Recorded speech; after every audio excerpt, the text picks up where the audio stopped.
Hello friends, welcome to my channel Anvi classes. आज मैं आपको 12th क्लास का फर्स्ट चैप्टर जो है ठोस प्रावस्था, उसका एक सबसे आईएमपी टॉपिक बताने जा रही हूँ, जिसका नाम है शॉर्टकैन फ्रैंकल दोष। ठीक है, तो ये 12th क्लास बोर्ड क्लास में आने के लिए सबसे बेस्ट क्वेश्चन है। इसके ऑब्जेक्टिव भी आते हैं एंड इसमें डिफरेंस भी पूछा जाता है शॉर्टकैन फ्रैंकल दोष में। तो सबसे पहले जो चैप्टर है यहाँ पे ठोस प्रावस्था। तो ठोस प्रावस्था का मतलब क्या होता है? ठोस मीन्स सॉलिड, है ना। तो हम किसी भी चीज़ को यदि हम टच करते हैं या छू करके देखते हैं, तो जब हमें वो छूने में बहुत कठोर लगती है, बहुत टफ लगती है, तो उससे हम क्या बोलते हैं? ठोस प्रावस्था बोलते हैं। अब जैसे ठोस प्रावस्था का स्ट्रक्चर ये आप लोगों ने पढ़ा होगा, तो कुछ इस तरीके का रहता है। बोला जाता है कि ठोस के जो मॉलिक्यूल्स होते हैं वो बहुत पास पास होते हैं। इनका जो स्ट्रक्चर होता है वो क्या होता है? बहुत ही सॉलिड होता है ना। तो जैसे यहाँ पे इनके जो मॉलिक्यूल्स होते हैं इस तरीके से पास पास में अरेंज रहते हैं, और इनके बीच जो इंट्रामॉलिक्यूलर फोर्स होता है वो बहुत ज़्यादा होता है। तो इसी फोर्स के कारण क्या होता है? ठोस जल्दी नहीं टूटते हैं और छूने में क्या लगते हैं? टफ लगते हैं। ठीक है, इस तरीके से इनके ये जो सॉलिड का जो स्ट्रक्चर है, इनके जो मॉलिक्यूल्स होते हैं इस तरीके से अरेंज रहते हैं, बहुत ही पास पास में अरेंज रहते हैं। और इनके बीच जो स्पेस है, इंट्रा स्पेसिफिक यहाँ पे जो स्पेस है यहाँ पे, तो इनका बहुत कम होता है। तो इसके कारण क्या होते हैं? ये सभी अणु एक दूसरे को बहुत ही मजबूती से बांध कर रखते हैं। तो ये किसकी स्टेट है? सॉलिड की। ठीक है, तो सॉलिड की स्टेट ये हो गई। तो अब इस सॉलिड के बारे में ही हम पढ़ेंगे। ठीक है, सॉलिड स्टेट के बारे में ही पढ़ेंगे। तो आज से मैंने 12th क्लास का चैप्टर स्टार्ट किया है, तो जिसमें कि आपको शॉर्टकैन एंड फ्रैंकल दोष बताने वाली हूँ मैं। तो सबसे पहले तो ये बात हो गई कि हमने ठोस के बारे में जान लिया, ठोस क्या होते हैं। ओके, अब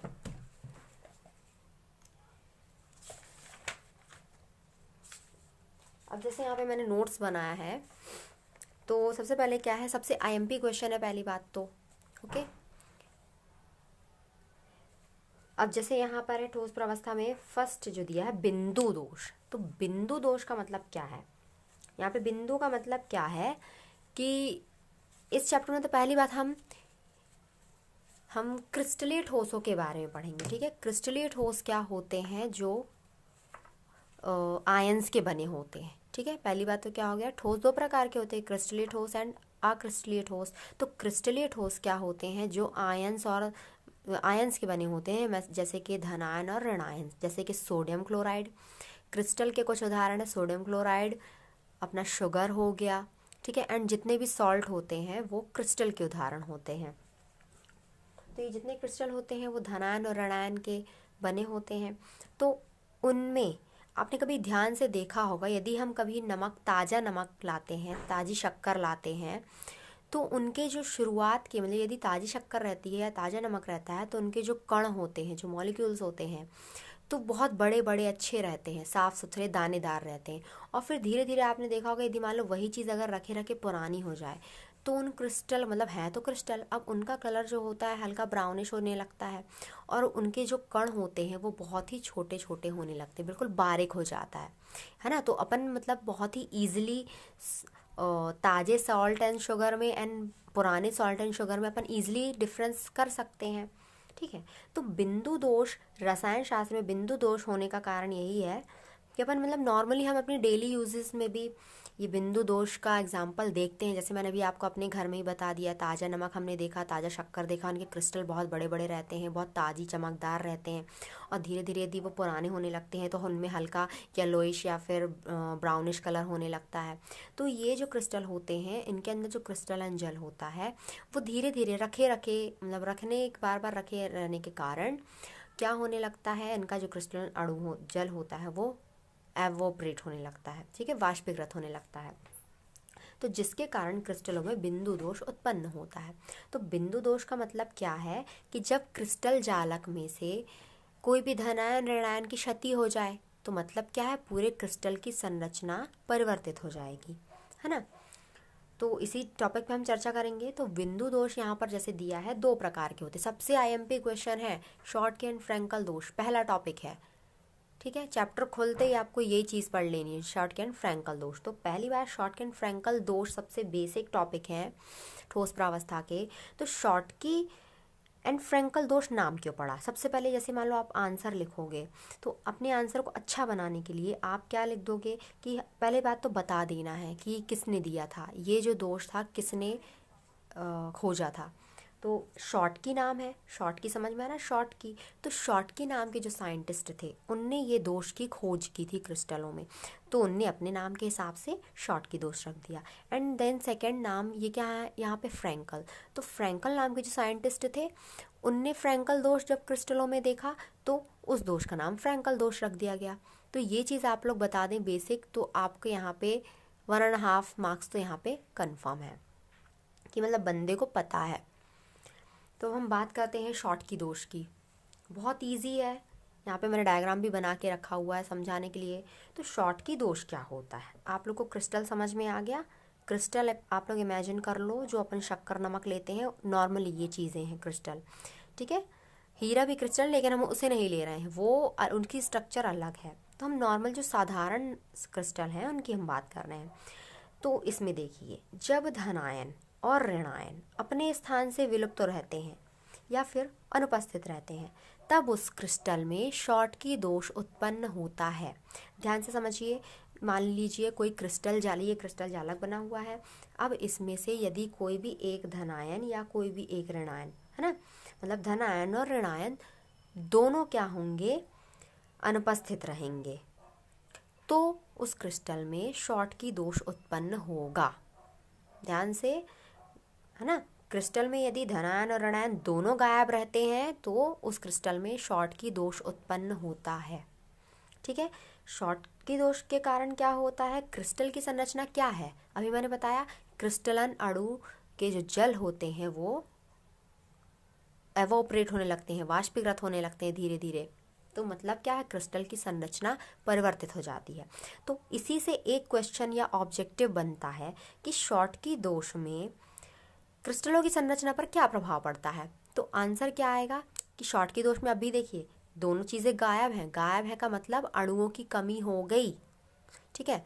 तो मतलब कि अब क्रिस्टल की संरचना क्या हो जाएगी, उसका जो घनत्व होगा, क्रिस्टल का जो घनत्व होगा वो परिवर्तित हो जाएगा, क्योंकि धनायन ऋणायन दोनों गायब है, ठीक है।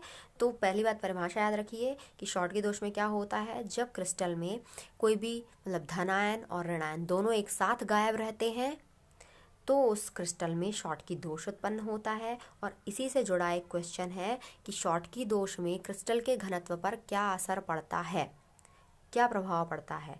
तो इसमें क्या आंसर आएगा, क्रिस्टल के घनत्व में शॉटकी दोष होने पर क्रिस्टल का घनत्व क्या हो जाता है, परिवर्तित हो जाता है, ठीक है।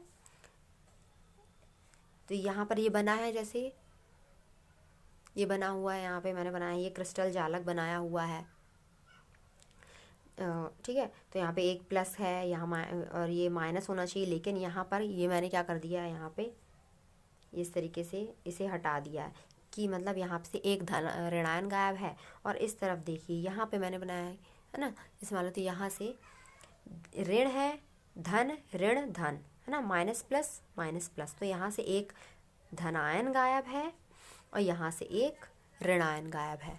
तो ये शॉटकी दोष का होता है, ठीक है, ये शॉटकी दोष का होता है। आपको यदि इसके नोट्स चाहिए होंगे तो मेरा टेलीग्राम चैनल है जिसकी लिंक मैं वीडियो के एंड में दे दूँगी, तो उस पर आप जुड़िए और वहाँ से मेरे ये नोट्स लीजिए, ठीक है। फिर हम बात करते हैं फ्रैंकल दोष की। फ्रैंकल दोष में क्या होता है तो शॉटकी दोष के जैसे, लेकिन थोड़ा सा मतलब डिफरेंस है। फ्रैंकल दोष में जब किसी जालक में एक धनायन या एक ऋणायन अपने अंतराकाशी स्थानों में आ जाते हैं, अपने स्पेसिफिक जगह को छोड़कर कहाँ जाते हैं, अपने अंतराकाशी स्थानों में। ये अंतराकाशी स्थान है। क्रिस्टलों मतलब क्रिस्टलीय ठोस की संरचना अलग ही होती, उनके बीच जो ये अंतराकाशीय स्थान होता है ना, अणुओं के बीच जो जगह होती है क्रिस्टल में, वो काफ़ी ज़्यादा स्पेस होता है, इंट्रा स्पेसिफिक स्पेस बोलते हैं इसे। तो यहाँ पर जो जगह है तो ये देखो कितनी खाली है। तो क्या होता है फ्रैंकल दोष में, क्या होता है जब क्रिस्टल जालक में कोई भी एक धनायन, चाहे कोई धनायन हो चाहे ऋणायन, यहाँ पर दोनों एक साथ गायब नहीं होंगे। यहाँ पर या तो धनायन गायब होगा या ऋणायन गायब होगा। मीन्स गायब नहीं होगा, अपनी मतलब अपनी जगह से गायब होगा, लेकिन रहेगा वहीं पर। तो मान लीजिए ये हमने एक क्रिस्टल की संरचना बनाई है। अब यहाँ से प्लस है, माइनस यहाँ पर देखिए नहीं है, प्लस है फिर माइनस नहीं है, फिर यहाँ पे माइनस है, प्लस है, माइनस प्लस, प्लस माइनस, मतलब चाहे किसी भी चीज़ के, ये यहाँ पर प्लस माइनस क्या है, ये किसी भी चीज़ के लवण के, है ना, लवण के धनायन और ऋणायन है। ठीक है, तो मान लीजिए यहाँ पर से कोई भी एक धनायन गायब है या फिर कोई भी एक ऋणायन गायब है, अपनी जगह से गायब है, क्रिस्टल से गायब नहीं है, अपनी जगह से, अपनी जगह को छोड़कर किसी भी यहाँ पर अंतराकाशीय स्थान में, जैसे मान लीजिए आ गया या चाहे यहाँ आ गया, इस माइनस ने मतलब इस ऋणायन ने यहाँ अपनी जगह छोड़कर यहाँ पर जगह ले ली, तो इसमें क्या होगा, इस प्रकार के क्रिस्टल में कौन सा दोष उत्पन्न हो जाएगा, फ्रैंकल दोष उत्पन्न हो जाएगा। ठीक है, फ्रैंकल दोष यहाँ पर उत्पन्न हो जाएगा। तो इसमें क्या होगा, इसी से रिलेटेड एक क्वेश्चन फिर बनता है, ऑब्जेक्टिव खासकर बनता है कि फ्रैंकल दोष में क्रिस्टल के घनत्व पर क्या प्रभाव पड़ता है। तो यहाँ पर क्या है, यहाँ पर कोई गायब नहीं हो रहा है, अपनी जगह छोड़कर दूसरी जगह आ गया, तो यहाँ पर क्या होगा, धनायन या ऋणायन जो है अपनी जगह को छोड़कर अंतराकाशीय स्थानों पर आ गए हैं, तो यहाँ पर क्रिस्टल का घनत्व जो है अपरिवर्तित रहेगा। याद रखिए, शॉटकी दोष में दोनों गायब रहते हैं तो परिवर्तित हो जाएगा, एंड फ्रैंकल दोष में अपनी जगह को छोड़कर दूसरी जगह आ रहे हैं उसी क्रिस्टल में, तो इसमें घनत्व अपरिवर्तित रहता है। ठीक है, और चाहो तो आप इसे ऐसे डेफिनेशन में ऐसे तैयार कर लीजिए, या फिर यदि इसका आंसर आता है तो आपको लिखने की ट्रिक, तो पहला पॉइंट तो मतलब दो चीज़ें आपको इसमें, मतलब इसमें डिफरेंस मान लो पूछता है, तो पहला पॉइंट तो आपको लिख देना है कि किसने खोज की थी, शॉटकी दोष को शॉटकी ने खोजा और फ्रैंकल दोष को फ्रैंकल ने खोजा। ठीक है, और दूसरी बात, अगर आप स्ट्रक्चर बनाते हो, कभी भी याद रखो साइंस के आंसर में यदि आप स्ट्रक्चर बनाकर किसी चीज़ को प्रेजेंट करते हो तो आपके अच्छे नंबर वहाँ पर पक्के हैं, इस बात को ध्यान रखिए। आपसे नहीं भी आता, डायग्राम नहीं भी है, तो भी आप डायग्राम बनाइए, तो इससे आप अच्छे नंबर खींच सकते हैं। ठीक है, तो आज की इस वीडियो में इतना ही, और साथ ही अगर आपको इनके नोट्स चाहिए हों तो मैं अपने टेलीग्राम अन्वी क्लासेस जो है उस टेलीग्राम चैनल की लिंक इसमें दे दूँगी। ठीक है, तो आपको केमिस्ट्री के एंड बायोलॉजी के एंड 9th-10th साइंस के सभी नोट्स आपको इसमें प्रेफर मैं करा दूँगी, वो भी फ्रीली, बस आपको मेरा सपोर्ट करना है। ओके, तो ज़रूर जुड़िएगा मेरे टेलीग्राम चैनल से, एंड जो लोग मेरे इस चैनल में न्यू है, एनवी क्लासेस चैनल में न्यू है, तो वो मेरे चैनल को सब्सक्राइब कर लीजिए, वीडियो पसंद आई हो तो उसे लाइक कर लीजिए एंड शेयर कर दीजिए। Thank you.